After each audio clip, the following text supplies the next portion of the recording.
বারোয়ারি যে এসছে বিষয়টা সেটার আশার।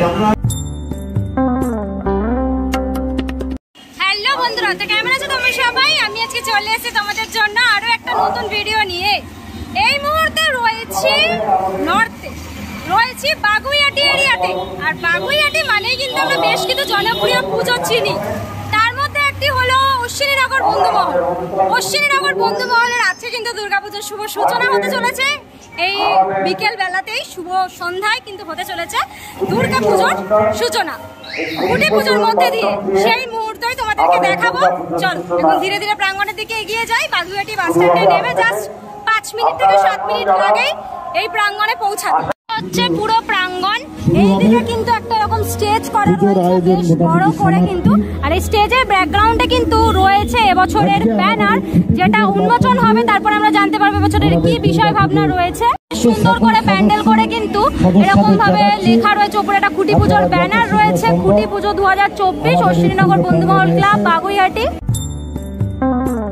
কিন্তু সমস্ত খুঁটি পুজোর তোড়জোড় চলছে। ইতিমধ্যেই দেখতে পাচ্ছ ঘট কিন্তু পাতা হয়ে গেছে, কিন্তু খুঁটি পুজো শুরু হবে।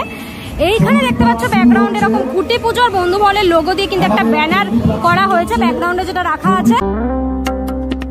দেখে এখানে দেখাই, এখানে কিন্তু রয়েছে খুঁটিটা।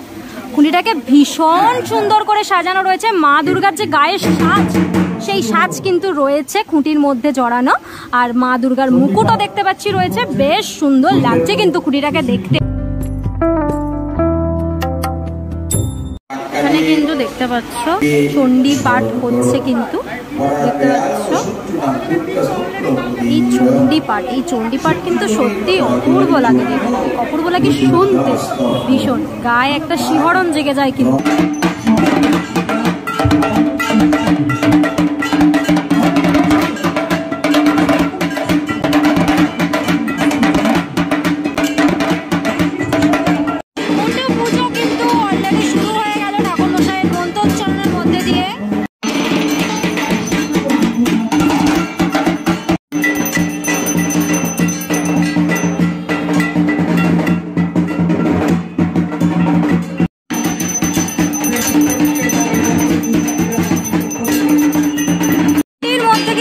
স্বস্তিক চিহ্ন আঁকা হচ্ছে, দেখতে পাচ্ছ ঠাকুর মশাই কিন্তু সিঁদুর দিয়ে স্বস্তিক চিহ্নটা আঁকছে।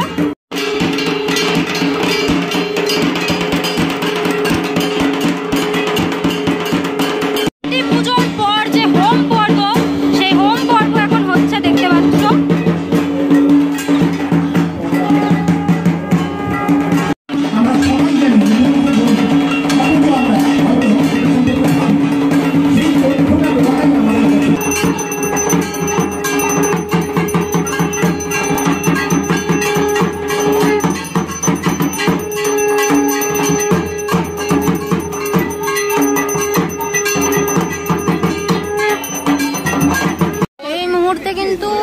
ব্যানার ওপেনিং হবে অশ্বিনীনগর বন্ধুমহলের। এবছরের যে উপস্থাপনা, যে ভাবনা, তার উন্মোচন হবে।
এবছরের উপস্থাপনা রয়েছে 12 ইয়ারি, সাথে রয়েছে সম্রাট, সুবিমল, সৈকত, শ্যামল, সুরজিৎ, যিশু, অমিতাভ। অশ্বিনগর বন্ধু মহলে এই বছরের উপস্থাপনা 44তম বর্ষের উপস্থাপনা 12 ইয়ারি। সাইডে দেখতে পাচ্ছি একটা মা দুর্গার যে মুকুট, সেই মুকুটের বেশ কিছুটা অংশ দেখা যাচ্ছে। ভীষণ সুন্দর কিন্তু উপস্থাপনা, ভীষণ সুন্দরভাবে ব্যানার ওপেনিং যে প্রোগ্রাম সেটা কিন্তু হয়ে গেল।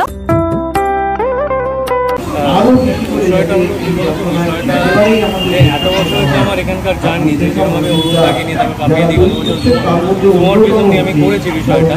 আমি সবসময় দেওয়ার চেষ্টা করছি আমার স্টাডি ম্যাটেরিয়াল, আমি যে জিনিসগুলো নিয়ে পড়াশোনা করেছি বা যাদেরকে চর্চা করেছি তাদেরকে নিয়ে কাজ করা। তো আমি এত বছরের জার্নিতে দুর্গাপুজোর আমার সবচেয়ে বেশি চর্চা, সেই দুর্গাপুজোকে নিয়ে কেন্দ্রিক করে একটা কাজ করছি। যে আমরা যে শিল্পীরা আছি, যারা কাজ করছি বা যারা নিজের শিল্পটাকে দেখাতে পারছে, এটা একমাত্র কিন্তু এই বারোয়ারিদের মাধ্যমেই হয়। বা এখন সার্বজনীন বলা হয় বা বিশ্বজনীন বলা হয়, যেটা একটা ট্রান্সফরমেশন একটা তৈরি হয়েছিল। এই বারোয়ারি যে এসছে বিষয়টা, সেটার আসার যে একটা মূল প্রচেষ্টা ছিল, এটা কেমনভাবে এসছে বা কিসের কারণে আসা হয়েছিল, এটা নিয়ে পুরো বিষয়টা। কেন কি এটা আমার মনে হয় বাঙালিদের জানা খুব দরকার। কেন কি হয়তো বাঙালিরা জানে আমরা বারোয়ারি বিষয়টা কি বা বারোয়ারি কারা, তো সেই জিনিসটাকে আরেকটু ডিটেলসে তার ইতিহাসের পেছনে গিয়ে তাকে আরো একটু এলাবোরেট করা বা তার জিনিসটা নিয়ে একটু আরেকটু চর্চা করা, তার একটা দেখানো, এটাই আমার প্রচেষ্টা থাকবে। যে কিভাবে এই বারোয়ারি যারা এই পুজোটাকে জায়গায় নিয়ে চলে গেছে, কেন কি এরা নতুনই আমাদের থাকতো না, গোল দেওয়া যায় না, আমরা হলাম মানে শিল্পী, বারোয়ারি আর বারোয়ারি শিল্পী হলো এক এক করে তাদের একটা গুরুত্বপূর্ণ ভূমিকা, আর তাদের উৎপত্তিটা কিভাবে হয়েছে সেটা আমার কাছে একটা গুরুত্বপূর্ণ বিষয়ে দাঁড়িয়েছিল। তো সেখান থেকে আমার মনে হয়েছে যে কেননা বারোয়ারি নিয়ে বলা হয়, যে 12 ইয়ারি বিষয়টা, যে 12টা বন্ধু, 12টা বন্ধুদের একটা জার্নি আজকে কোথায় এসে ফলাফল দিচ্ছে আমাদেরকে, সেটা একটা খুব গুরুত্বপূর্ণ জায়গা। অবশ্যই চ্যালেঞ্জিং প্রত্যেক বছরই কাজ, কিন্তু বিষয়টা যতটা মিনিমাল করে বিষয়টাকে বোঝানো যায় সেটা আমার কাছে চেষ্টা থাকবে। মানে বিষয়টা বারোয়ারি বা পুরোনো দিনের পুজো বলতে ম্যাক্সিমাম মানুষের হবে হয়তো বিষয়টা নাট মন্দির বা সেই কালের একটা ইয়েকে। তো আমি চাইছি একটা নতুনত্ব ভিজুয়াল দিতে বা নতুন একটা জাগ বা চমক দিতে, যেটা মানুষ হয়তো ব্যানার দিকে যেটা বোঝার চেষ্টা করছে, যেটা খুবই সিম্পল বিষয়, বাট সেটা জাগটা বলে সেটা তারা বুঝতে পারে। হ্যাঁ, প্রতিমাটা অবশ্যই মানে এত বছর যা হবে তার থেকে সবচেয়ে বেশি অন্যরকম প্রতিমা থাকবে। ফিল্ডে আমাদের এই কাজ শুরু হয়ে যাবে। শব্দের উদ্দেশ্যে বলার একটাই ইয়ে আছে যে বিগত বছর আমি 2021 থেকে যখন করছি, হয়তো দর্শকের সংখ্যা কম ছিল, আস্তে আস্তে বেড়েছে সেটা। তো সেটা চাইবো যেন আরও বৃদ্ধি পায়, আর নানা ধরনের বাইরে থেকে যেন লোকরা ভিজিট করতে আসে, সেটাই আমাদের একটা মেন প্রাপ্তি। Thank you. মোটামুটি অশ্বিনগর বন্ধুমহল থেকে বেরোনোর পর আর টাইম ছিল না, যদিও এখন রাতে আমি বাড়ি ফিরছি, মোটামুটি বাড়ির কাছাকাছি চলে এসেছি।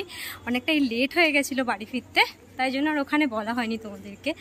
অশ্বিনগর বন্ধুমহলের এবছরের উপস্থাপনা 12 ইয়ারি কেমন হবে সেজুগবে মণ্ডপ, সেটা দেখার জন্য তো ভীষণই এক্সাইটেড রইলাম।